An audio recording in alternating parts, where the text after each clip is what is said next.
experience is one of stepping on community energies, because big institutions in the outside, funders and governments, have so many resources and so many programs to put into communities that in fact what happens is that the energies of communities get pushed aside. And what we want to do is to just begin to explore, and we don't have the answers on these at all, but to begin to explore some of the challenges of this outside help for inside community building.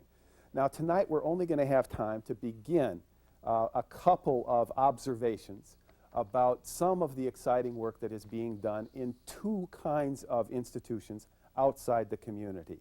We've been doing a lot of work, on the one hand, in the world of philanthropy, where funders of a whole variety of kinds have begun to rethink their relationships with local communities and community building. And the second one we want to take a quick look at, not exhaustive at all, has to do with government. Can government, in fact, figure out how to relate to communities in a way that doesn't squash initiative, but in fact encourages it? John, do you want to start us off with funders? Right. Well, thinking about philanthropies, all philanthropies, whether it's the United Way or foundations or church philanthropies, they start with this question: are we going to focus on the empty half or the full half? And they have to make a choice. And as we indicated earlier, too often the choice has been we're focusing on the empty half. So we have seen that philanthropies have two paths that they can follow.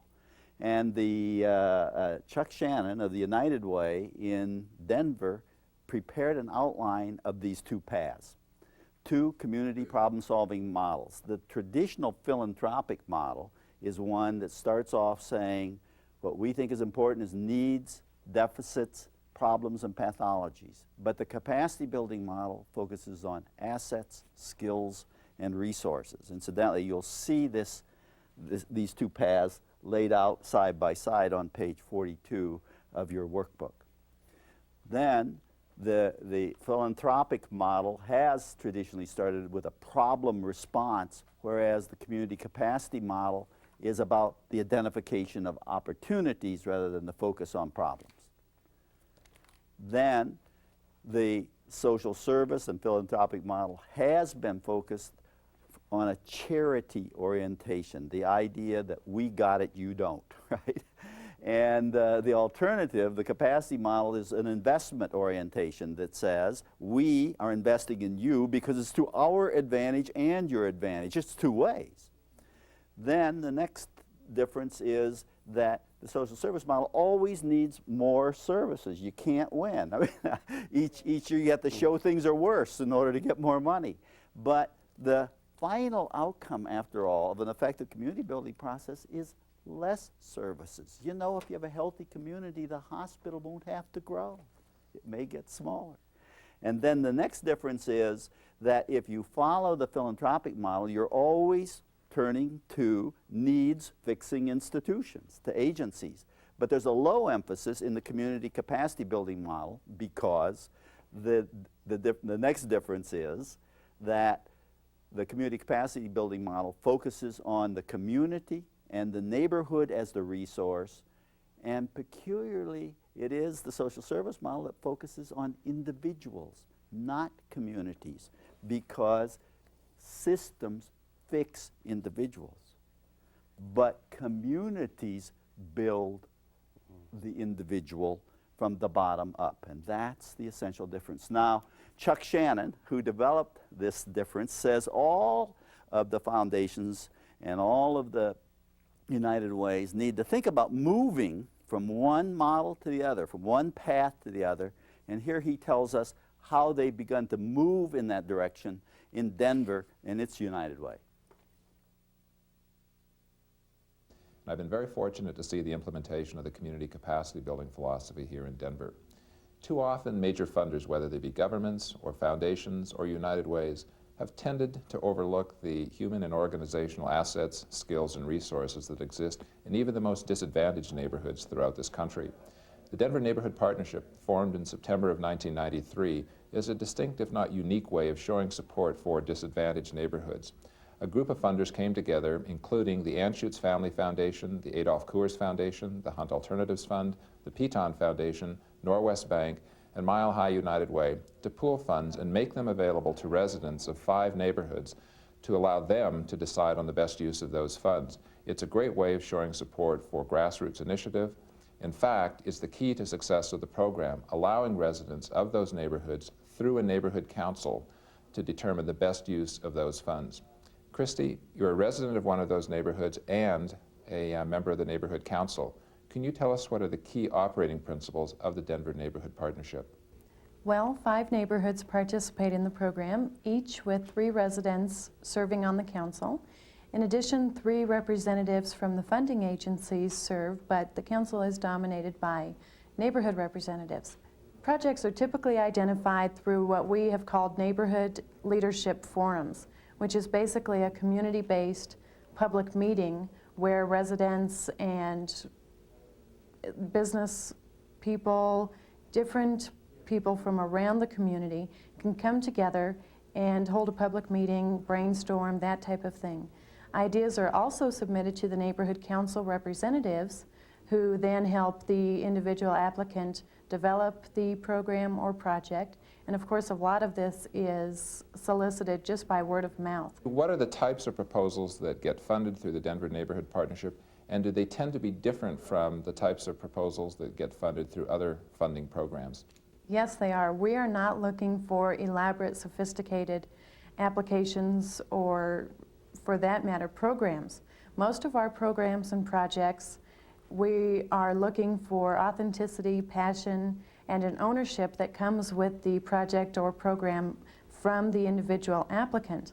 But our biggest impression comes from the testimonials that are given by the actual neighborhood representatives who serve on the council, who can provide firsthand knowledge of the program and, for that matter, firsthand knowledge of the applicant.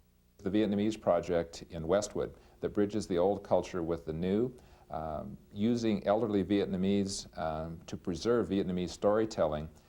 The younger Vietnamese, some of whom only speak English, have an opportunity to learn about the culture of their parents, but in the context of American society. And what I'm really struck by is the sort of innovative way that it's used to teach English as a second language. We have a long history of funding agencies, which I think provide great value in delivering social services to neighborhoods, but now we're creating balance by allowing neighborhood associations and the residents that associate with those neighborhood-based associations to get directly involved, contribute something, and they are the ones that really recognize the assets and skills that are present in the community. They are the ones that now are being given an opportunity to develop and utilize resources that have been in the community for a long time but often have gone unused. So this is just one United Way that's begun to shift paths, but there are many United Ways that are moving in that direction, and we know of at least 120. And the United Way itself, the United Way of America, has just published a description of new paths created by United Ways called Community Capacity Stories, the United Way Community Capacity Stories, which you can get from the United Way of America in Alexandria, Virginia. Joe? Well, it's not only United Ways, John. It is, in fact, a lot of the world of philanthropy, a lot of the foundation community is beginning to rethink their approach to community building and beginning to think about focusing on the fullness. And what I think we'd like to do now is to listen to one of the people who has taught us a whole lot about how it is what I sometimes think of as the dance between the funder and the fundee happens, right? That the funder used to call the shots and used to be able to lead the dance, but now we're learning how to dance together in a new kind of partnership. And in fact, sometimes the community leads the dance. I want to introduce you to Janice Foster, who is the program director at the Community Foundation of Greater Memphis. And I want you to listen to Janice for a few minutes as she talks in her own quiet way about the incredible amount of wisdom that the Community Foundation in Memphis has gotten out of their interaction with neighborhoods. At the time the Neighborhood Small Grants program began in Memphis, it was very unlikely that a neighborhood organization, and in Memphis, by that I mean an all-volunteer organization that is composed of residents in a neighborhood, but it was very unlikely that that kind of organization could be competitive in our normal grant-making program. So as a departure from what we had done in the past, we had set aside a particular fund of money dedicated only to neighborhoods and kind of let it loose and to see what would happen. We knew from the beginning that we had to do things a little bit different with that program, that it would be probably a lot more hands-on, a lot more face-to-face contact than with our other grantees. And so set it up different and kind of an experiment, and over 4 years have had a great relationship with now about 45 neighborhood organizations working on a whole variety of topics in their neighborhoods. What we have found is that very small amounts of money are making tremendous differences with these neighborhoods, and that we now have relationships, we have friendships, we have all kinds of knowledge about what is going on in neighborhoods across Memphis that is just spilling over into other areas of the Foundation's work. And not only is this changing the neighborhoods, it's changing the Community Foundation, the way we think about other kinds of things we do. We had some real important partners in this, new partnerships for the Community Foundation. The United Way of the Mid-South has been a partner with us from the beginning. I think we're very unique in Memphis in that the United Way and the Community Foundation aren't competitors at all. We have a partnership, and this partnership has really developed and been nurtured through our neighborhood funding program over the past 4 years. Also the City of Memphis, with all the resources that come to bear to neighborhoods through city government as a partner, and they've been a very important part of this from the beginning. We have another neighborhood that we've worked with, the Census Tract 61 Neighborhood Council.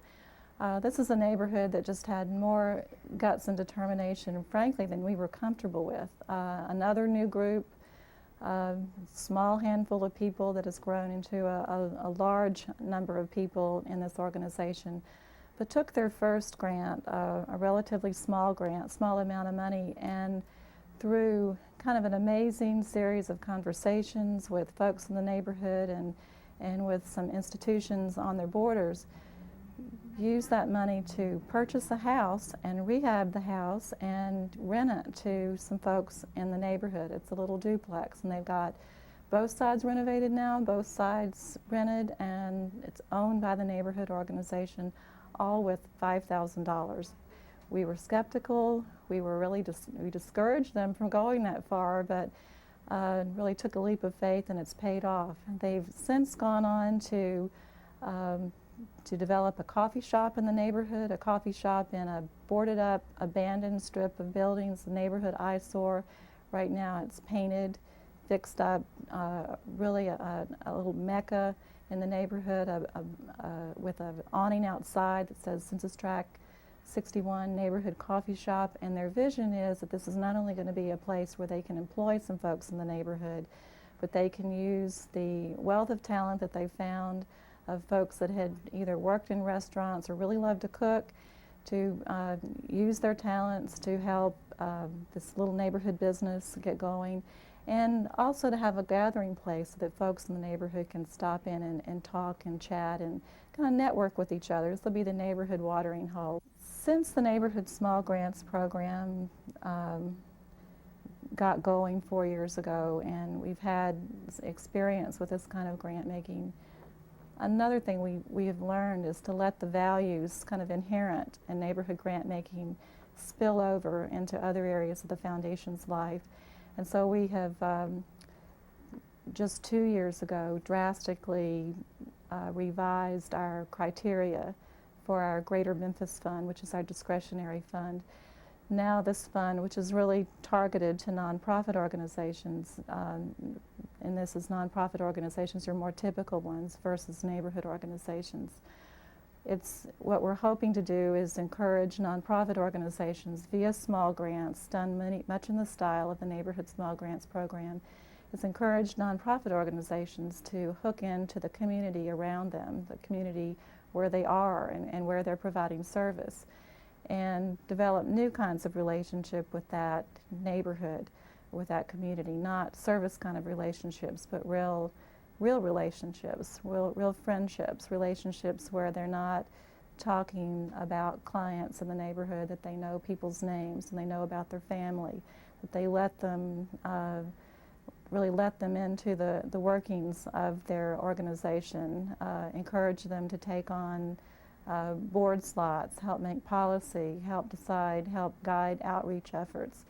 So we have one neighborhood that is doing a neighborhood survey in one way, a door-to-door community asset inventory one way. Another one's doing it very different. One's doing door-to-door, one's doing it via small community meetings, one's doing it via neighborhood events.